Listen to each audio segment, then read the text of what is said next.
Hello नमस्कार, मैं हूं कुंदन और आप देख रहे हैं केसी बुंडू यानी कि नॉलेज कैंपस बुंडू का यूट्यूब चैनल। तो आज हम लोग बात करने वाले हैं झारखंड सहायक आचार्य की जो परीक्षा हुई उसके बाद अभी जो रिजल्ट की प्रक्रिया तेज हो चुकी है। तो रिजल्ट जो है यहाँ पे सबसे पहले आपका डॉक्यूमेंट वेरिफिकेशन कराया जाएगा। तो उस डॉक्यूमेंट वेरिफिकेशन में आपको किस प्रकार से अपने जाति और आवासीय प्रमाण पत्र लेकर आने हैं उसको लेकर, ठीक है। उससे पहले अगर आप हमारे चैनल पर नए हैं तो प्लीज़ चैनल को सब्सक्राइब करें और साथ ही साथ वीडियो को लाइक और शेयर अवश्य कर दें ताकि हमारे द्वारा डाले गए वीडियो के नोटिफिकेशन आपको जल्द से जल्द प्राप्त होते रहते। चलिए शुरू करते हैं। तो आज हम लोग देखेंगे कि ये जो नोटिफिकेशन है, इस नोटिफिकेशन में किस प्रकार से उल्लेख है कि आपको अपने जाति और स्थानीय प्रमाण पत्र किस प्रकार से फॉर्मेट में होने चाहिए, ठीक है। चलिए, तो सबसे पहले हम लोग देखते हैं कि हमारा जो है स्थानीय प्रमाण पत्र का किस फॉर्मेट होना चाहिए, ठीक है। तो देखिए यहाँ पे कहा जा रहा है स्थानीय प्रमाण पत्र हेतु जो है यहाँ पे उल्लेख किया गया है कि आरक्षण का दावा करने वाले अभ्यर्थियों हेतु। हालांकि आपको जो है यहाँ पे आरक्षण का दावा नहीं कर रहे हैं तो भी जो है यहाँ पे आपको स्थानीय प्रमाण पत्र देना पड़ेगा, क्योंकि सहायक आचार्य भर्ती प्रक्रिया में ये नियम था कि सिर्फ झारखंड के स्थानीय निवासी ही यहाँ पे आवेदन कर सकते थे, ठीक है। तो अगर आप सामान्य कोटि से बिलोंग कर रहे हैं यानी कि अगर आप जनरल कैंडिडेट है तो भी आपको यहाँ पे स्थानीय प्रमाण पत्र देना पड़ेगा, ठीक है। चलिए यहाँ पे देखिए लिखा गया है कि आरक्षण का दावा करने वाले सभी वर्ग के अभ्यर्थियों को कार्मिक प्रशासनिक सुधार तथा राजभाषा विभाग के पत्रांक यहाँ पे देखिए 4650 दिनांक 2/6/2016 द्वारा निर्धारित प्रपत्र में अनुमंडल पदाधिकारी के स्तर से दिनांक 2/6/2016 तथा इसके पश्चात निर्गत स्थानीय निवासी जो है यहाँ पे सर्टिफिकेट आपको मान्य होगा, जिनका मानक प्रपत्र जो है यहाँ पे परिशिष्ट 8 पर धारित है, ठीक है। यानी कि अगर आप यहाँ पे अनुमंडल पदाधिकारी का अगर यहाँ पे सर्टिफिकेट देने वाले हैं स्थानीय प्रमाण पत्र में, तो आपका जो है फॉर्मेट वो 2/6/2016 के बाद का होना चाहिए, ठीक है। और अगर आप यहाँ पे अंचलाधिकारी का फॉर्मेट देने वाले हैं यानी कि यहाँ पे सीओ ऑफिस का अगर आप यहाँ पे सर्टिफिकेट शो करने वाले हैं तो वो 19 जुलाई 2019 के बाद का होना चाहिए, ठीक है। देखिए मैं आपको फॉर्मेट यहाँ पे दिखा देना चाह रहा हूँ। देखिए ये जो फॉर्मेट है ये अंचलाधिकारी का है, ठीक है। ये अंचलाधिकारी का है यानी कि सीओ ऑफिस का है। और ये देखिए यहाँ पे लिखा गया है 19/7/2019 तथा इसके बाद की तिथि में निर्गत झारखंड का स्थानीय निवासी प्रमाण पत्र जो है यहाँ पे मान्य होगा, ठीक है। और यहाँ पे देखिए आपका जो भी स्थानीय प्रमाण पत्र होगा उसमें इन सब नंबर्स को देख लीजिएगा, आपका जिक्र होना ही चाहिए। देखिए यहाँ पे लिखा गया है झारखंड सरकार के संकल्प संख्या 3198, ठीक है, दिनांक 18/4/2016 की कंडिका में उल्लेख किया जाता है, ठीक है। तो इस प्रकार से आपका फॉर्मेट होना चाहिए। अब अगर हम लोग बात करें, ये तो था आपका अंचलाधिकारी का। अब अगर हम लोग बात करें यहाँ पे देखिए अनुमंडल पदाधिकारी, ठीक है। तो अनुमंडल पदाधिकारी में देखिए यहाँ पे लिखा गया है कार्मिक प्रशासनिक तथा राजभाषा विभाग सरकार द्वारा यहाँ पे देखिए एक डेट का उल्लेख किया गया है 2/6/2016, ठीक है, यानी कि इसके बाद का होना चाहिए, ठीक है। देखिए इस प्रकार से अगर आप यहाँ पे अनुमंडल पदाधिकारी को शो कर रहे हैं तो 2 जून 2016 के बाद का आपका फॉर्मेट होना चाहिए।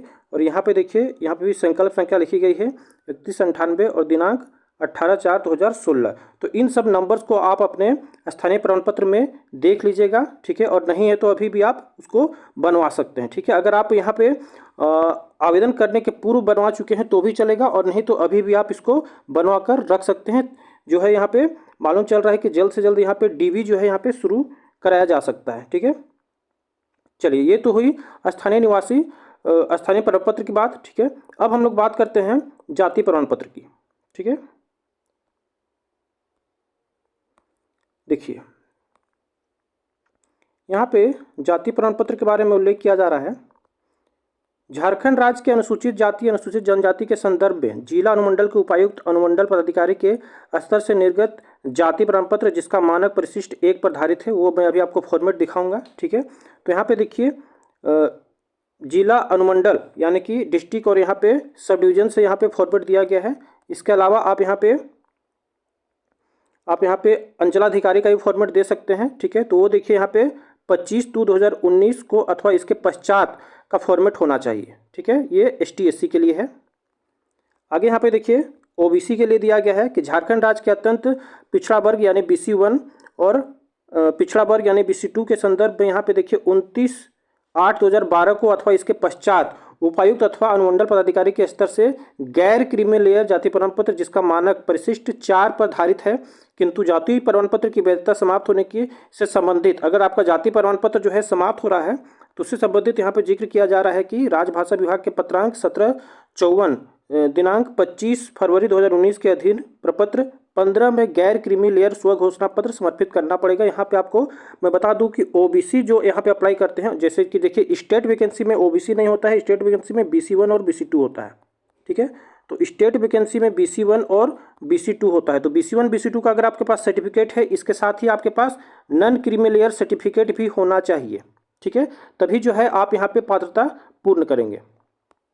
चलिए आगे यहाँ पे देखिए दिया जा रहा है कार्मिक प्रशासनिक सुधार, और यहाँ पे देखिए नंबर दिया गया है 1754 दिनांक 25/2019 के आलोक में, और यहाँ पे कहा जा रहा है कि अंचलाधिकारी के स्तर से निर्गत जाति प्रमाण पत्र जिसका मानक प्रपत्र 6 पर आधारित है, ठीक है।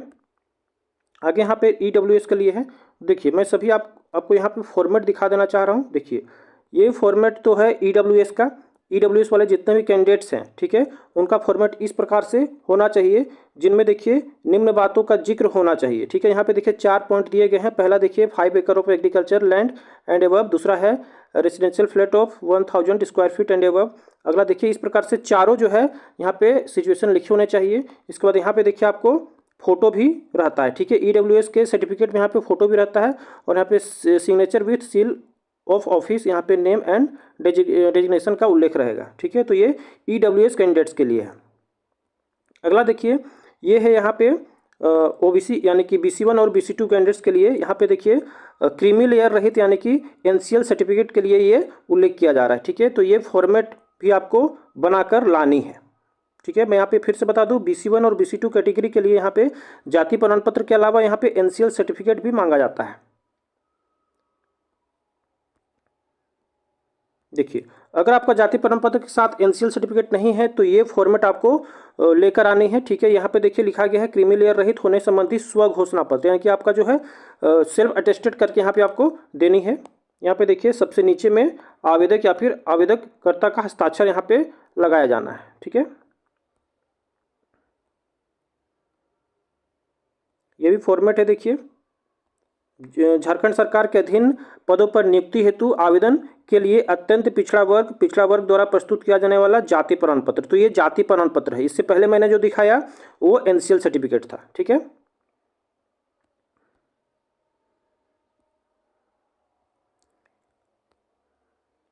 चलिए अब हम लोग देखते हैं ST SC के लिए किस प्रकार से है। देखिए ST SC के लिए ये वाला फॉर्मेट आपको चलेगा। झारखंड सरकार के अधीन पदों पर नियुक्ति दाखिला हेतु आवेदन करने के लिए अनुसूचित जाति अथवा अनुसूचित जनजाति के व्यक्तियों को जाति प्रमाण पत्र जारी किए जाने के फॉर्म, ठीक है। तो यहाँ पे सिर्फ आपको देखनी है, जो भी यहाँ पे आपका डिटेल्स तो रहेगा ही, इसके अलावा आपको ये नंबर्स ध्यान देनी है, ठीक है। जो भी यहाँ पे नंबर्स रहेगी, जैसे देखिए यहाँ पे ये नंबर का जिक्र किया गया है, और ये प्रकार का फॉर्मेट जो है फॉर्मेट पे आपका लिखा हुआ होना चाहिए। बिहार पुनर्गठन अधिनियम 2000 की धारा 23-24 के अधीन क्रमशः 5वीं और 6ठी अनुसूची यथा संशोधन आदेश 1950, ठीक है। तो ये सब जो है कंडिका और जो भी पॉइंट्स है, ये सब पॉइंट्स आपके सर्टिफिकेट्स पे लिखे होने चाहिए, ठीक है। तभी जो है आपका सर्टिफिकेट यहाँ पे वैलिड माना जाता है। चलिए आज के लिए इतना ही करते हैं। अगर आपको हमारे वीडियो से संबंधित कोई भी जानकारी, अगर आपको डाउट लग रही हो, अगर आप पूछना चाहते हैं तो आप हमारे कमेंट बॉक्स में आकर पूछ सकते हैं, ठीक है। एक बार फिर से मैं रिपीट कर रहा हूं कि अगर आपको हमारे चैनल पर बने रहते हैं तो आपको इसी प्रकार से शिक्षा और रोजगार संबंधित वीडियोज आपको रेगुलर मिलते रहेंगे। धन्यवाद।